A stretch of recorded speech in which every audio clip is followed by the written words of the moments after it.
OMG guys, जिसका डर था वही हुआ। अच्छी लग रही हो। क्यों? मैं तो सिर्फ अपनी मेट से कह रही थी रुकने के लिए। अर्शी सीढ़ियों से गिर गई। कैसी बात अपनी बीवी के सामने क्या कीजिए, क्यों चुप करने। पिछले कई एपिसोड्स में हमने देखा है कि इस बात पर चर्चा हो रही है, बहस हो रही है, झगड़ा हो रहा है, लड़ाई हो रही है, पंगा हो रहा है कि अर्शी के साथ कौन रुकेगा। अर्शी को छोड़कर कैसे जा सकती है शादी में? अर्शी के साथ बड़ो माँ रुकेंगी, अर्शी के साथ अनिरुद्ध रुकेगा, अर्शी के साथ जनक रुकेगी।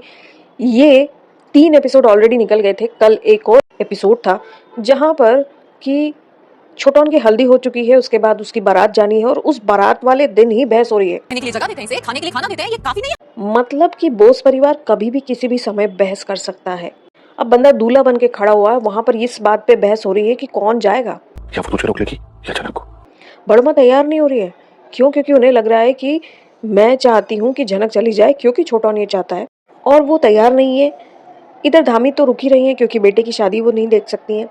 और अर्शी सबके सामने ये कहती है कि नहीं, जनक ही रुकेगी क्योंकि वो मेरी केयर टेकर है। फिर वो कहती है जनक ही रुकेगी क्योंकि मेरी मेड है, यानी कि नौकरानी है। उदय, आप अपनी बहन को एक मेड बुला रही हैं? Shut up. बेसिकली अर्शी ने सबके सामने जनक को नौकरानी करार कर दिया और जब विहान के सामने उसको हक जताना था तब तो उसकी बहन बन गई थी। मेरी प्रेगनेंसी हो जाए तो मैं इसको भेज दूंगी।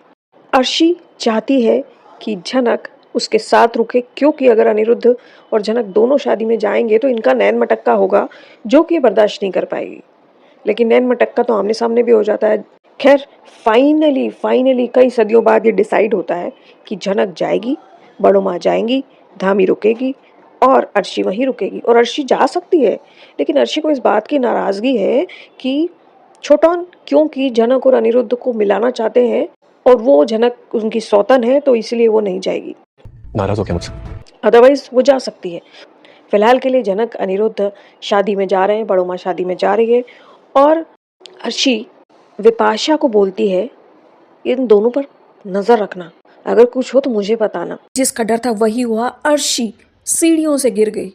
धामी घर में अकेली थी और जैसे तैसे करके धामी ने उसको जमीन से उठाया और अपनी बूढ़ी हड्डियों का सहारा देकर के सोफे पे बिठाया। अर्शी कॉफी लेने गई थी, उसको कॉफी पीने का मन था और आप प्रेग्नेंट हो, आपको इतनी तमीज नहीं है कि थोड़ा धीरे धीरे चलो। तेजी से जाती है वो सीढ़ियों की तरफ और फुल फोर्स से जब वो सीढ़ियों की तरफ जाती है और पैर ऊपर रखने की कोशिश करती है तो धड़ाम से सर के बल नीचे गिरती है और कॉफ़ी भी गिर जाती है और कॉफ़ी की फिसलन से वो और नीचे गिर जाती है। धामी कहती है कि घर पे भी कोई नहीं है, मैं फ़ोन लगाती हूँ, लेकिन अर्शी कहती है कि कैसे होंगे घर पे कोई, सब तो शादी में मज़े कर रहे हैं। अब ये हो सकता है कि अर्शी के साथ कुछ मिस हैपनिंग हो गया हो या नहीं भी हो सकता है और इसका इल्ज़ाम किस पे जाएगा? जनक पर। ओवरऑल सारे के सारे जनक पर इल्ज़ाम लगाने वाले हैं।